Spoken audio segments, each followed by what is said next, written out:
Ceci est notre dernière publication avant l'été, ce qui ne veut pas dire que l'effondrement qui vient part en vacances, d'autant que tout indique que ça ne s'arrangera pas. Écoutez plutôt.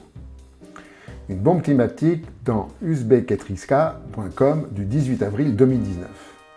Petit rappel, le pergélisol désigne de vastes étendues de sol gelées en permanence, parfois depuis des millions d'années, qui sont situées dans et autour du cercle polaire et qui représentent 25% des terres émergées de l'hémisphère nord.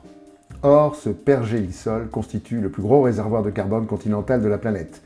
1700 milliards de tonnes de carbone d'origine végétale, soit le double de ce que contient actuellement l'atmosphère. En dégelant sous l'effet du réchauffement climatique, ce carbone est respiré par des bactéries et rejeté dans l'atmosphère, non seulement sous forme de CO2, mais aussi de méthane, un gaz moins persistant, mais au pouvoir d'effet de serre beaucoup plus puissant, 25 fois plus réchauffant que le CO2 à l'échelle du siècle. Ces émissions de carbone pourraient donc accélérer le réchauffement climatique, lequel accélérerait la fonte du pergélisol, qui libérerait encore plus de carbone, accélérant à nouveau le réchauffement climatique. Une boucle de rétroaction positive que redoutent les climatologues et qui pourrait, une fois dépassé les 2 degrés de réchauffement, déclencher un emballement catastrophique nous emmenant vers 4 ou 5 degrés de réchauffement global. La transition écologique sous plastique dans lvsl.fr du 17 juin 2019. Selon Plastic Europe, la production de plastique est en croissance continue. Plus 3,9% en 2017, plus 4% en 2016, plus 3,5% en 2015. La demande mondiale a augmenté au rythme de 4,7% par an sur la période 1990-2017. En France aussi, la production de plastique a augmenté de 7,8% entre 2016 et 2017. Selon l'ONU, la production pourrait atteindre 620 millions de tonnes d'ici à 2030. Selon le quotidien britannique The Guardian, les groupes qui gèrent les combustibles fossiles, notamment Exxon et Shell, ont investi depuis 2010 186 milliards de dollars dans 318 nouveaux projets qui pourraient contribuer à une augmentation de la production de plastique de 40% dans les 10 ans qui viennent. Enfin, les experts de l'AIE, l'Agence internationale de l'énergie, dans un communiqué du 5 octobre précisent les données. La croissance de la demande de plastique dans le monde est fulgurante, elle a dépassé ces dernières années celle d'acier, du ciment et de l'aluminium, et cette hausse devrait se poursuivre. La pétrochimie, qui fabrique les plastiques, représente déjà 14% de la production mondiale de pétrole et 8% de celle de gaz, et devrait absorber plus d'un tiers de la croissance de la demande pétrolière d'ici à 2030 et presque la moitié d'ici à 2050. On n'a pas fini d'en bouffer.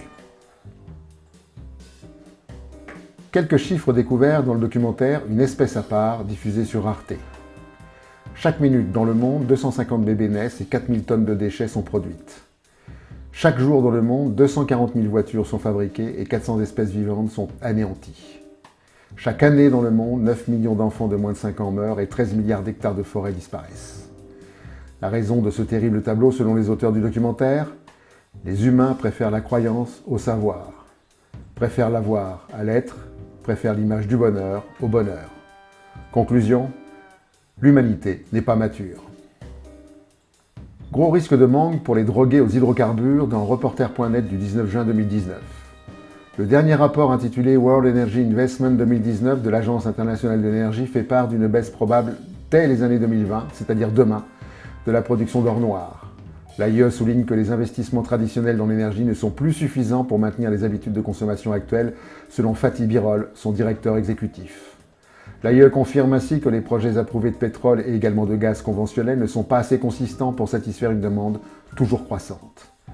Elle souligne également qu'il y a peu de signes de réaffectation de capital vers l'efficacité énergétique et les énergies bas carbone pour espérer que ce type d'investissement soit à la hauteur de l'accord de Paris sur le climat.